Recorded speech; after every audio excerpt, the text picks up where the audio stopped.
Welcome to Data and Marketing Nation, the podcast that keeps busy professionals like you up to date on all things connecting data and marketing. My name is Dimitri Visnadi, and I'll be talking with experts to help uncover innovations, ideas, and insights. So let's go.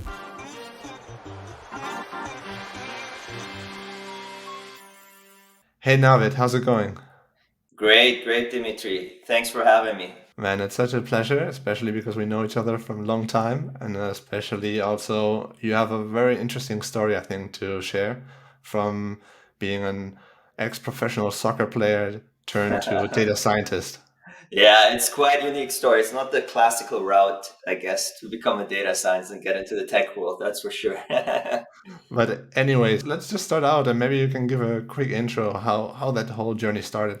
Sure, definitely. Well, first of all, I think it would be interesting to know for the audience how we actually met. I think we met the last time I saw you was in grade 4 or 5. No, grade 4 in elementary school in Germany. Yeah. So that's how we know each other. Yeah, I was born in Germany.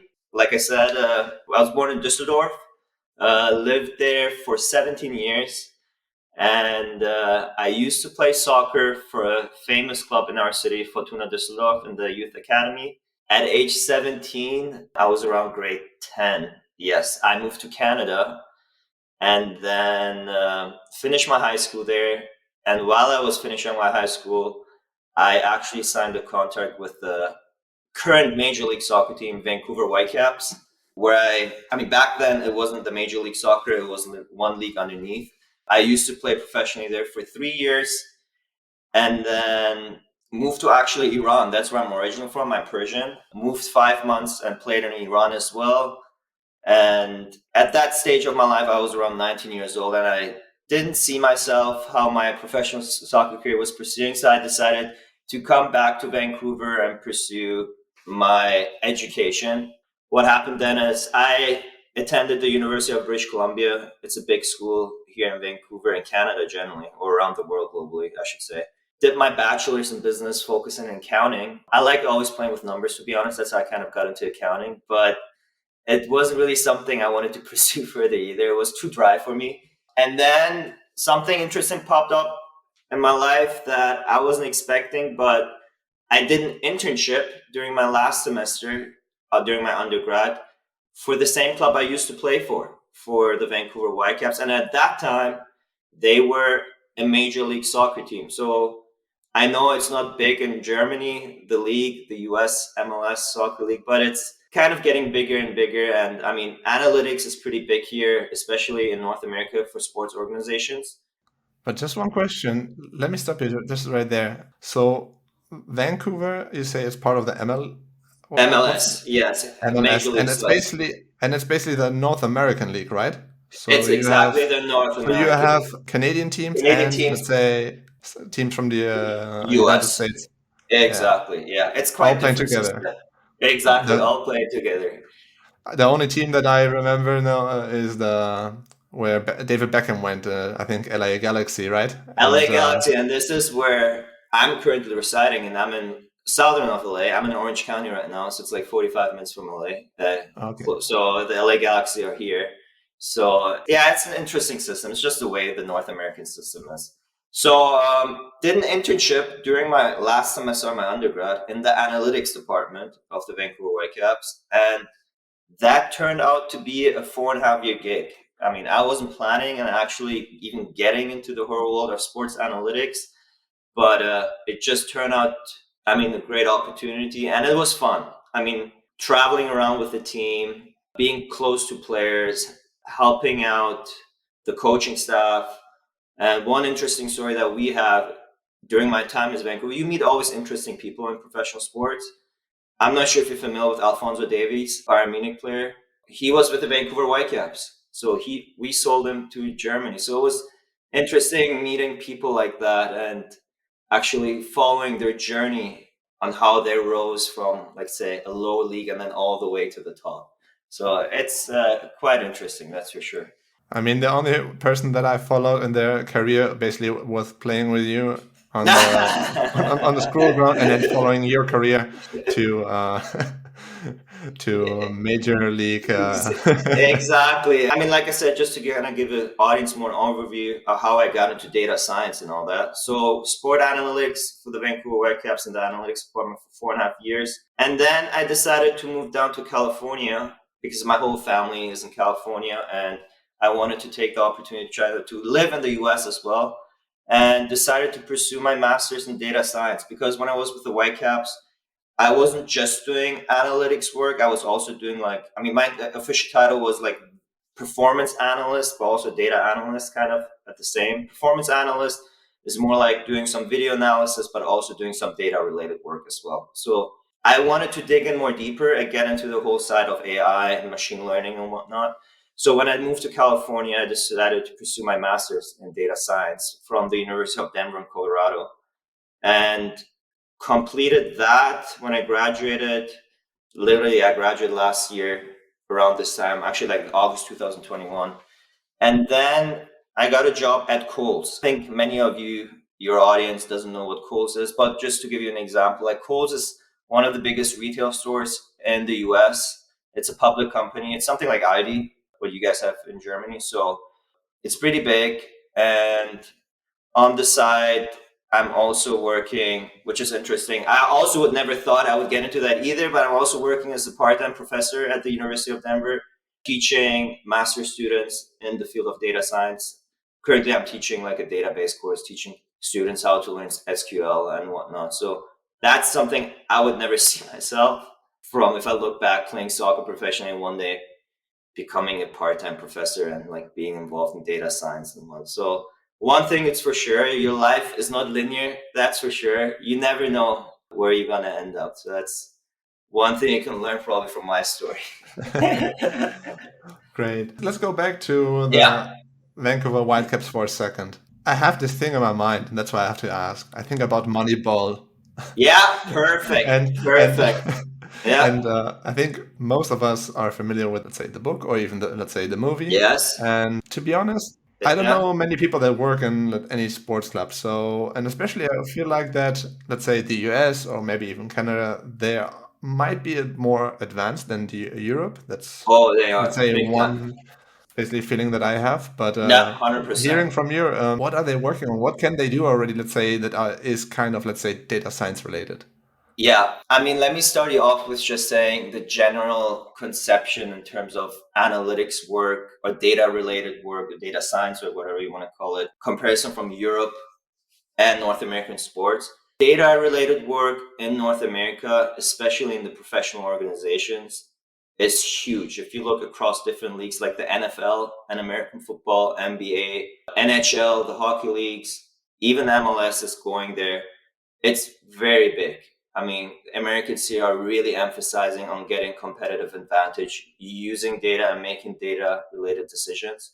And that back to my time, what we did in Vancouver and what teams are generally doing related, like data related work is, like you said, Moneyball. Data science related. I mean, back then I didn't knew data science, so I didn't do any like machine learning projects in professional sports, but as like a data analyst or performance analyst, we looked at like data to kind of in the recruiting department, literally, like how can we provide upper management data to kind of make better decisions on whether a player that we want to acquire for the club would be a good fit or not. Pretty like descriptive analytics, nothing too complicated back then. But by now, since it grew, like this is like what I'm talking about is like about 7 years ago. By now, like teams in MLS, they have data scientists. And I know in fact, they are using machine learning. And where they're mostly using data science and machine learning work these days is actually in the sports science side in terms of rehabilitation, just looking at the sports science side, literally on physical data, for example, predicting, I don't know how much, for example, how much do players need to recover, for example, predict like more related to sports science. There's like a lot of use cases in the sports science field, but also in like you said, Moneyball, recruitment is big too. So there's tons of use cases in sports. And so basically you started off with the use case of recruitment, as you said before. Like you were trying to provide upper management the numbers, or basically the summary of the numbers, which players you might should acquire. That, and also actually I was working closely with the coaching staff. I also, one of my primary roles was also analyzing all positions that we would play on a weekly basis. And you could also look at data from like all positions to find strength and weaknesses, whether you see anything in the numbers. So that's also another thing which was pretty interesting. And how, for example, just for the recruitment part, how did you collect the data? Yeah, there were no, yeah, great questions. Back in the day, and even still, like clubs are connected with third party companies, especially actually we back in the day, we were in an agreement with a company in Holland. I don't remember the name, but there's tons of data companies that provide data for like leagues wide, like in Major League Soccer, European League data. So there's tons out there that clubs, professional teams actually make agreements with these companies to get the third party data. And this data is at the end is about the different players. Different players, leagues. I mean, anything you can think of. There's so much out there these days. It's ridiculous. Like you have game data, you have physical data. It's a lot out there. And what, at least let's say in North America, or what you've seen so far, when you present, you let's say as the analyst, if you present your analysis to the stakeholders and you come up with a, let's say, recommendation, or at least sometimes it's hard to give a recommendation, but sometimes you kind of give the alternative and you kind of describe the scenario. But how is the management? Are they considering your analysis, or do they tell you, thank you, but I think I'm gonna go with my gut decision? That's a perfect question, especially in sports. I mean, actually every industry, but especially in sports or in soccer, I should say. A lot of the upper management stakeholders are management or coaching staff, for example. They come usually not from a non-traditional education background. So a lot of the, let's say, coaches, I mean, they're usually mostly former professional soccer players. So convincing them with data, some of them have the classical approach of, oh, like, no, we have the soccer eye, we don't care about data. But then there's more, I mean, these days, definitely, there's more younger coaches, modern coaches, where they actually want people to actually make data related decisions. When it comes to upper management, they're more educated, I would say. But again, sometimes you have upper management, again, coming from a soccer background, similar like coaches, that they're not really bought into the whole data related world. But because soccer is an interesting sport too, like just making decisions by data is sometimes risky as well. But again, my club back, like the Vancouver Whitecaps, I know in fact they were for it. But again, there's a different kind of level when you look at different teams across the league. Okay. And then basically that's where you gained the interest into the data world. Exactly. And that's where I was like, okay, like this whole data, I mean, let me dig in deeper. And then you come across machine learning and all that. I was like, okay, now this is the interesting part. Like, this is what I want to actually get more into. And that's when I actually pursued my master's and then got into that world. Yes. Was it a 1 year's master or 2 years? No, it was a 2 years. Yeah. It was a 2 years master's. And that was during COVID too. Actually, when COVID just started. So everything was kind of, it went from in person to online. So it was everything shut down. But no distraction. So that was good. So it made it easier to get through it. What did you enjoy the most about your master's program?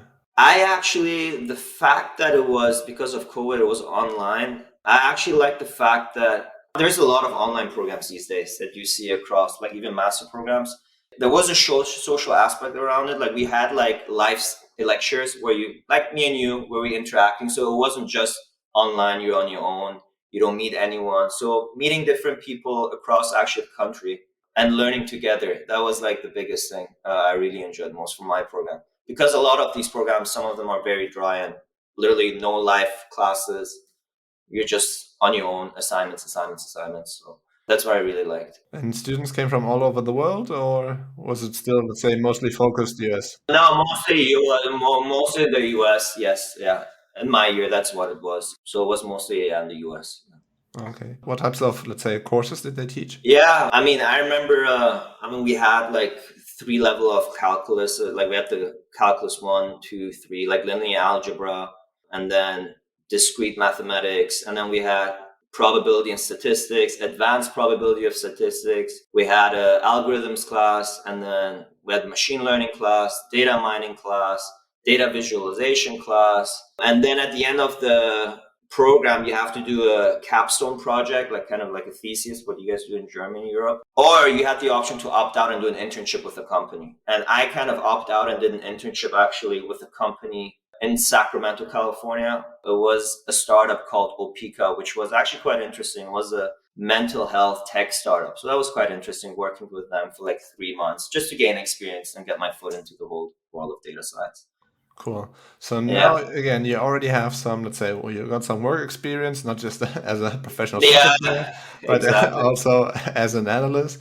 You got a master's, and now you're trying to get a job. How is the US job market for that? So I'm a part-time mentor at Sharpest Mind, as a company in Toronto where data scientists that are actually working in the industry are trying to help out new grads or people that are approaching the end of their education career and try to break into the data science industry. And when I talk to students, or even when I look back, when I was a student, I was looking for jobs. I always tell students, and it's a reality to be honest, the first job to get is really the hardest one.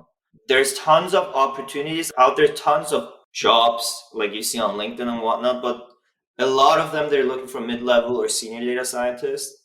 And what I tell students, okay, if you don't have the experience, you have to make up your own experiences. How do you acquire your own experiences? And what I did pretty much is working on side projects and going after my own interests, working on side projects and writing about my side projects. I was and I'm still a big passionate writer. I write articles on Towards Data Science about technical concepts or even about the projects that I worked on the side. You need to have a clean and professional GitHub page, like you having your projects on GitHub. So when recruiters look up your resume or GitHub, they want to see your code as well. Have a portfolio website. I think that helped me out too. That's what I had as well. So really having a good brand, I would say, personal branding here. I don't know how it's in Europe, but in North America is really important. You have to put your name out there, really get involved in the data science community. And all your audience might ask, okay, how do you get involved in the data science community? And exactly the way I was just saying, you either get like on LinkedIn, on social media, just write about data science, write articles, write blog posts.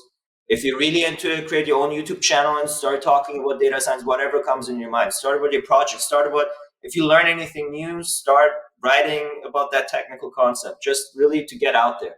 And that's really important because at the end of the day, I mean, even I see it when we're interviewing candidates, companies are really looking for people that are passionate about this field. It's not only because of the good salary you might earn here. They really want to see who's really into this and who's passionate and really loves this field. That's at the end what I always tell students or new grads that are trying really to break in. So when you applied for the job at Coles, Yeah, you think that helped you, that you had that you put yourself out there on social media, that you had your portfolio page and everything? You think hundred that? percent, 100%. Especially as the entry, as someone who's coming out of school, you need to show something because I mean, if you don't have experience, like I said, you have to acquire your experience somehow, right? And that's what really helped me with my own side projects that I worked on, talking about those projects during my interview process. Yeah, that definitely helped me. That's for sure. Cool. So now you're working at Coles. What types of projects you mentioned? It's similar to a big chain like Aldi in Europe. Yeah, So. yeah, yeah. So I'm actually, well, I can't go into too much detail, but just from a high level, I can definitely tell you. So I'm Hmm. working in supply chain, in the supply Hmm. chain space. And what we're working on, I mean, just to kind of give a better context, I mean, since COVID happened, I'm not sure, you probably don't know it, but I think your audience is, I mean, it's actually everywhere. There was a whole global supply chain mess. Things would arrive late, ports were like busy as hell. You had like here in Port of LA, for example, around a year ago, you had like 50 ships just waiting on deck to kind of get ready for containers to get unloaded. So everything was delayed. So what we're trying to do here at Coles, and even now, is we're trying to use ML, provide a machine learning solution to provide our logistics partners with better estimations on when inventory will arrive at certain stages within supply chain. So you have like different stages in supply chain. Let's say you have the factory I don't know, in China, if you order whatever from China, you have the ports in the US, you have the different distribution centers, and then you have eventually the store. And in the big picture, what we want to try to do is like predict, okay, when we order something, can we predict when it will arrive at the store? So that's what we're kind of working on. It's pretty complex, to be honest. Well, sounds complex. I mean, so many moving parts. Oh, it's like supply chain. It's crazy. And actually, to give you even like, we're not even like, we have to break up this problem. Like, we can't even like predict, okay, when we make an order, will it arrive at the end of the store? Like, we have to break this problem down literally. And we like taking it piece by piece. And okay, let's start predicting, for example, when it will arrive at the ports, for example. And then from there, let's predict further and whatnot. So it's lots of moving pieces, getting data from all these different segments. It's, that it's not very consistent across the different segments. It's very complex, that's for sure. Okay. And do you work in a bigger team or? Yes. Well, we at Coles, we have around, I would say, 20 plus data scientists. But like on my team specifically, we actually have 2 data scientists, 5 engineers. One of them is a data engineer, and then the other are like full stack engineers. And then we have a product manager and product designer. So yeah, that's pretty much. I mean, it's an interesting problem, and the reason why I actually enjoy working on this problem, because it's really a real life problem, and solving something that really actually brings value to the company is really, that's what gets me going. Because supply chain, it's huge. It's important for any business, and with everything going on in the world, I mean, supply chain got a little bit better. Things are more on time, but it's still not the way it used to be before COVID. So it's definitely interesting. I think especially with microchips, it's still an ongoing problem. Well, yeah, it's exactly right. I mean, anything you can think of. I mean, here in the US, it got better, like I said, but everything is delayed. You go to stores, you see empty shelves. It's orders are backlogged, and you never know. I mean, a couple of weeks, months ago, you had like, I don't know, COVID in Shanghai, and then just the factory shut down, and then everything kind of delayed. Like, it just, the domino effect. It's actually quite amazing. Like, if you think about it, like, it's really puts pressure on the, I mean, not only the company that I work for, but just for the global economy. It's just, it's crazy. So you were mentioning also at the beginning to put yourself out there if you want to, let's say, break into data science, but you're not just putting yourself out there with some blog posts or some content, but you actually put yourself out there. You're also a professor, right? Or a jump professor. Yeah. Like I said, I'm teaching on the side as an adjunct professor, which is like called part-time professor, because I mean, I can't do it full time. But yeah, I enjoy teaching, to be honest. I enjoy helping, like I said, because I'm doing mentoring on the side too.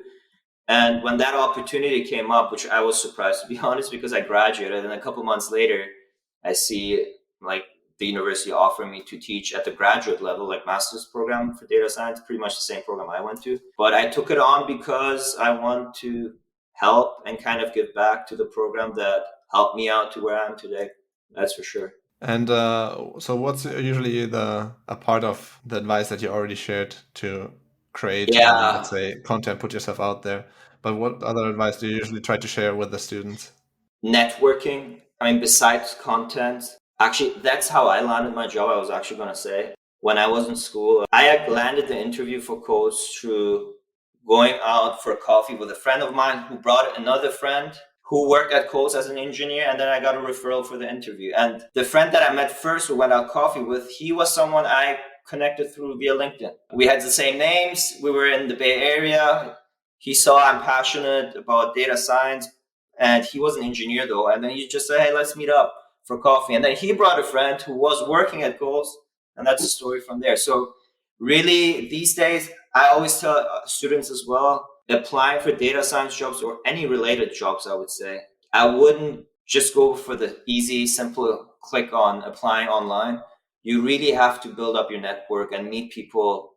And for some people, it's uncomfortable, I know, but it really makes a difference when you're looking for opportunities. Like, just don't go the route of applying online. That's for sure. It's not going to be super helpful either. The chance for you landing a job or getting the interview, I should say. And any, let's say, red flags that you usually see when people apply for jobs?